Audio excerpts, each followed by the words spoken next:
wabarakatuh. Waalaikumsalam warahmatullahi wabarakatuh. Baik anak-anak, sebelum mulai pelajaran pada hari ini, kita berdoa dulu bersama-sama ya. Berdoa dimulai. Bismillahirrahmanirrahim. Raditu billahi robba wa bil islami dina wa bil muhammadin nabiyya wa rasulah. Rabbi zidni ilma warzuqni fahma. Amin. Apa kabar anak-anak? Baik Bu. Alhamdulillah. Sekarang Ibu absen terlebih dahulu ya. Aisyah Septiana Hadiroh. masuk. Dinda Artika Sari Gak masuk Bu. Ranti Antika Sari Gak masuk. oh anak kembar nih nggak masuk. Gina Sonia Sabila, Hadiroh. Haya Juzahanin, Hadiroh. Siva Kulwiyah. Gak masuk Bu. Kita mulai masuk ke materi pembelajaran ya anak-anak. Di sini Ibu akan menerangkan materi nilai-nilai Al-Asma Al-Husna. Pasti dari kalian udah nggak asing dong sama Al-Asma Al-Husna? Enggak Bu. Ya, atau Asmaul Husna. Sekarang Ibu mau tanya, apa sih Asmaul Husna? Coba jawab satu-satu. Apa? Nama Allah. Ya, Gina. Nama-nama Allah ada 99. Ya, Aisyah. Nama-nama lain dari Allah. Betul. Jadi Ibu menjelaskan ya tentang Al-Asmaul Husna. Al-Asmaul Husna ini berasal dari bahasa Arab, terdiri dari dua kata, asma dan husna. Nah, asma ini merupakan bentuk jamak dari kata al-isim yang berarti nama, sedangkan al-husna ini merupakan bentuk muannas dari kata yang berarti terbaik. Jadi intinya al-asmaul husna itu adalah nama-nama yang terbaik dan tidak ada kekurangannya sama sekali. Ini Ibu akan menjelaskan hanya 7 saja nama-nama dari asmaul husna tersebut beserta meneladani Allah dengan sifat asmaul husna tersebut. Pertama Ibu akan menerangkan tentang Al-Ghafar terlebih dahulu ya. Al-Ghafar ini berasal dari dua kata, Ghafara dan Ghafuru. Ghafara itu artinya menutup, sedangkan Ghafuru artinya mengobati luka. Maksudnya adalah, kenapa dia diartikan menutup? Karena Allah melalui asmanya Al-Ghafar hanya menampakkan kebaikan dan menutupi keburukan manusia dengan anugerahnya. Nah, sementara pendapat kedua tadi yang mengobati luka, Allah memberikan anugerah penyesalan atas dosa bagi hambanya yang akhirnya menyesal. Penyesalan ini sebagai obat yang menyembuhkan dan terhapusnya dosa tersebut. Selain itu, Al-Ghafar juga memiliki makna Maha Pengampun. Ini disebutkan di dalam Quran surat An-Nuh ayat 10 yang bunyinya Faqultus taghfiru rabbakum innahu kana ghafuran, yang artinya maka aku katakan kepada mereka, mohon ampun kepada Tuhanmu, sesungguhnya dialah yang Maha Pengampun. Selanjutnya Ibu akan menjelaskan meneladani Allah dengan sifat Al-Ghafar. Yang pertama adalah senantiasa memaafkan kesalahan orang lain. Kita sebagai sesama manusia harus bisa saling memaafkan. Allah aja, Tuhan kita mau memaafkan, masa kita yang umatnya nggak mau? Selanjutnya, menutupi kesalahan orang dengan tidak membeberkannya. Karena setiap orang pasti punya kesalahan, sebaiknya kita menutupi kesalahan orang. Kita nggak apa-apa membicarakan orang, tapi bicarakanlah yang kebaikannya, ya. Selanjutnya, menampakkan kelebihan orang lain dengan tidak menampilkan kekurangannya. Yaitu tadi, kita nggak apa-apa bicara prestasi orang lain, kebaikan orang lain, tapi yang buruk-buruk kalau kita tahu, kita lebih baik menyimpannya saja. Yang ingin bertanya tentang Al-Ghafar? Bu, Ya, Gina? mau bertanya. Ya. Tadi itu kan disebutkan bahwa bisa dijelaskan lagi nggak maksudnya dari Ghafara itu kan tadi menutup. Nah, yang ditutupi itu apa gitu? Di antara hal-hal yang ditutupi oleh Allah pada manusia, yang pertama itu adalah tubuh bagian dalam manusia dengan bentuk lahiriah yang indah. Jadi ya itulah fungsinya kita menutup aurat kan. Allah menutupi, nggak bisa sembarang orang lihat kan. Terus yang kedua, bisikan dan kehendak hati manusia yang buruk. Kita pasti pernah dong kayak ngebatin, ih kok dia jelek banget ya. Pasti kita pernah ngebatin kayak gitu kan. Nah, Allah ya udah kita tuh ngomongnya cukup di dalam hati aja gitu. Jadi bisikan itu yang tahu cuman Allah doang, orang lain nggak tahu, karena kalau orang lain tahu kan pastinya bisa menyinggung perasaan orang tersebut. Nah, yang terakhir, dosa dan kesalahan manusia yang semestinya diketahui oleh khalayak umum. Nah, yang harusnya diketahui oleh orang banyak, tapi ini nggak, cuman Allah yang tahu. Jadi 3 hal itu ya Gina yang ditutupin. Pertama, tubuh bagian dalam, bisikan dan kehendak hati manusia, serta dosa dan kesalahan manusia. Paham? Paham. Selanjutnya ibu akan menerangkan tentang Ar-Razzaq. Ar-Razzaq artinya maha pemberi rezeki, diambil dari kata rozako atau rizq yang artinya rezeki. Ini dijelaskan dalam Quran surat Az-Zariyat ayat 58 yang bunyinya innallaha huwa razaqu dzul quwwati matin, yang artinya sungguh Allah dialah maha pemberi rezeki yang mempunyai kekuatan lagi sangat kokoh. Selanjutnya kita akan membahas tentang meneladani Allah dengan sifat Ar-Razzaq. Yang pertama, setiap orang sudah dijamin rezekinya, jadi kita tuh nggak perlu khawatir karena rezeki kita tuh udah ada porsinya. Kadang kan ada sih manusia yang ngerasa kurang dan ngambil rezeki dengan cara haram. Sebenarnya itu salah, karena mungkin dia ngerasa takut ya, wah rezeki saya ini kok gini-gini aja, jadi dia ngambil jalan pintas dengan cara yang haram. Padahal sebenarnya Allah itu sudah menetapkan rezeki kita masing-masing, asal kitanya juga mau berusaha. Selanjutnya, berusaha secara maksimal dan qanaah. Nah, setelah manusia itu berusaha dan mendapatkan hasil, maka harus diiringi dengan sifat qanaah atau merasa puas dengan apa yang diperoleh. Selanjutnya, mengantarkan rezeki kepada orang lain.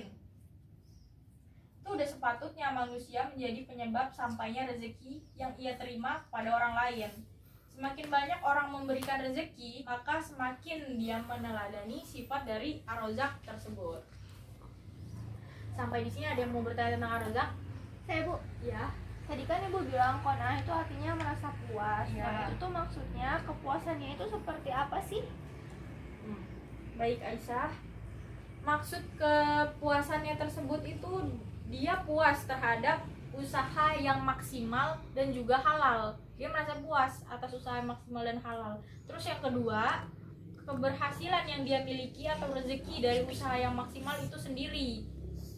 Dan yang ketiga, dia dengan hati yang lapang menyerahkan apa yang telah dia hasilkan karena sudah merasa puas dengan penghasilan sebelumnya.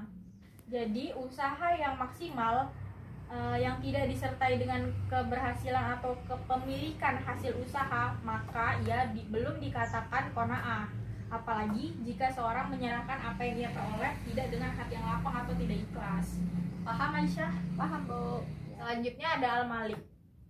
Al-Malik itu artinya adalah maha penguasa, raja lah, raja intinya. Jadi Imam Al-Ghazali itu menyatakan kata Al-Malik menunjukkan bahwa Allah Subhanahu wa Ta'ala tidak membutuhkan kepada segala sesuatu, melainkan segala sesuatu tersebut yang membutuhkan Allah.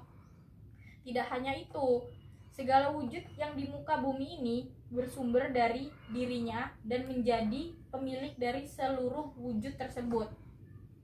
Dengan demikian, Allah adalah raja sekaligus pemilik dunia dan seisinya. Adapun 3 cara meneladani Allah dengan sifat Al-Malik. Yang pertama, manusia memiliki keterbatasan kepemilikan terhadap sesuatu. Nah, maksudnya adalah dengan Asmaul Husna ini, Asmaul Husna Al-Malik ini, manusia seharusnya sadar bahwa dirinya itu terbatas. Manusia hanya bisa memakai harta yang dia miliki di dunia saja, tidak lebih. Terus yang kedua, pengendalian hawa nafsu. Manusia ini godaan yang paling besarnya apa? Hawa nafsu kan? Makanya ini sulit sebenarnya mengendalikan hawa nafsu, karena dalam sejarah Islam dulu itu pernah ada mengalami kekalahan perang pada saat perang Uhud. Kekalahan tersebut terjadi karena sebagian dari umat Islam tergoda dengan harta gimah. Tahu gak sih harta gimah? Harta rampasan perang. Ih, pintar. Nah, harta gimah. Nah, akhirnya Allah itu mengurangi kekuatan mereka dan akhirnya mereka kalah dalam perang. Saat seandainya umat Islam tidak tergoda dengan harta rampasan perang dan meyakini bahwa Allah adalah pemilik semuanya, niscaya pasukan tersebut akan menang. Selanjutnya, bersyukur terhadap nikmat Allah. Mensyukuri nikmat Allah yang telah diberikan kepada manusia merupakan pengalaman dan penghayatan seseorang terhadap asma Allah, yaitu Al-Malik. Ya. Sampai sini paham? Ibu akan menjelaskan selanjutnya adalah Al-Hasib. Al-Hasib merupakan yang maha mencukupkan. Secara etimologi, Al-Hasib ini berasal dari kata hasiba, yang artinya adalah yang maha menghitung dan mencukupkan. Seperti firman Allah berikut dalam Quran surat Al-Ahzab ayat 39, wa kafa billahi hasiban, yang artinya dan cukuplah Allah sebagai pembuat perhitungan. Di sini Imam Al-Ghazali mengartikan Al-Hasib dengan dia mencukupi siapa saja yang mengandalkan dirinya. Selanjutnya kita meneladani Allah dengan sifat Al-Hasib. Yang pertama itu adalah tenang dan tentram bersama Allah Subhanahu wa taala. Seseorang yang memaknai Al-Hasib sebagai zat yang memberi kecukupan, maka dia akan merasa tenang dan tentram karena dia udah yakin nih, ada Allah yang cukupin saya, ngapain saya harus gelisah, ya kan? Nah, yang kedua, melakukan amal soleh semata-mata karena Allah.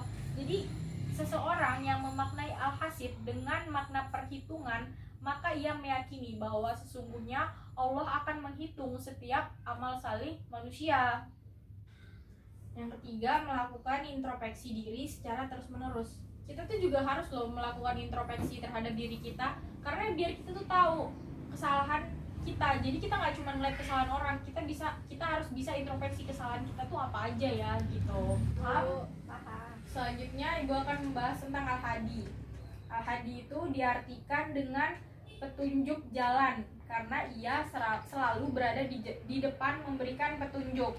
Contohnya tongkatnya orang buta, itu kan selangkah di depan kita kan, dia memberi petunjuk. Kalau misalnya ada batu, dia tahu dong, dia kehalang jalannya.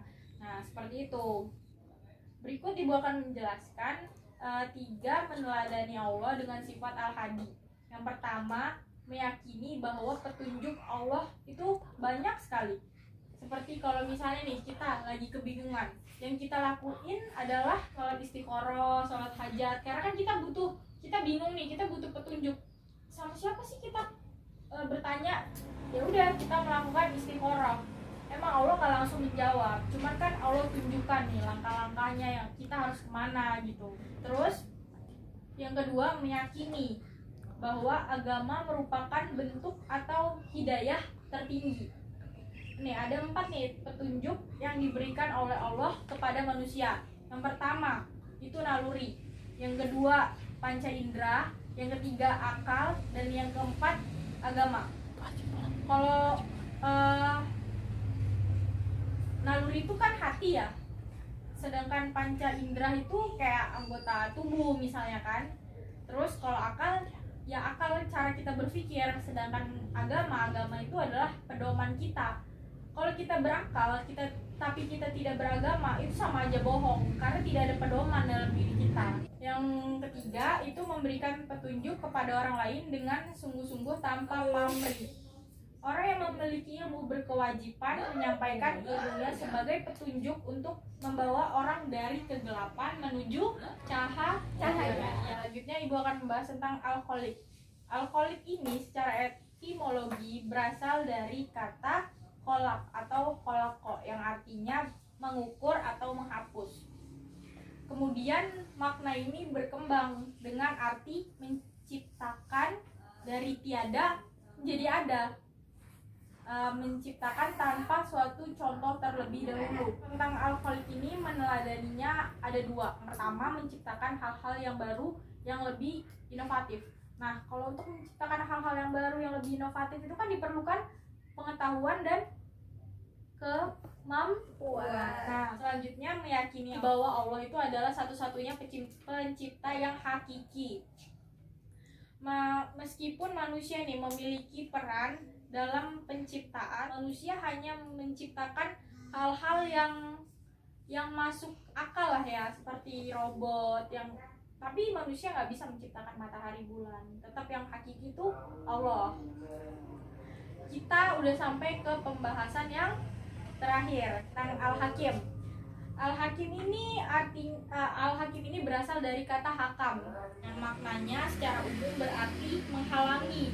Dikatakan menghalangi itu karena hukum yang biasanya digunakan untuk menghalangi penganiayaan seseorang kepada orang lain. Adapun meneladani Allah dengan sifat Al-Hakim itu ada 3. Yang pertama, memperdalam ilmu pengetahuan. Salah satu dari pengertian Al-Hakim itu adalah orang yang memiliki hikmah. Nah, salah satu makna hikmah itu adalah ketika digunakan, maka seseorang akan selamat.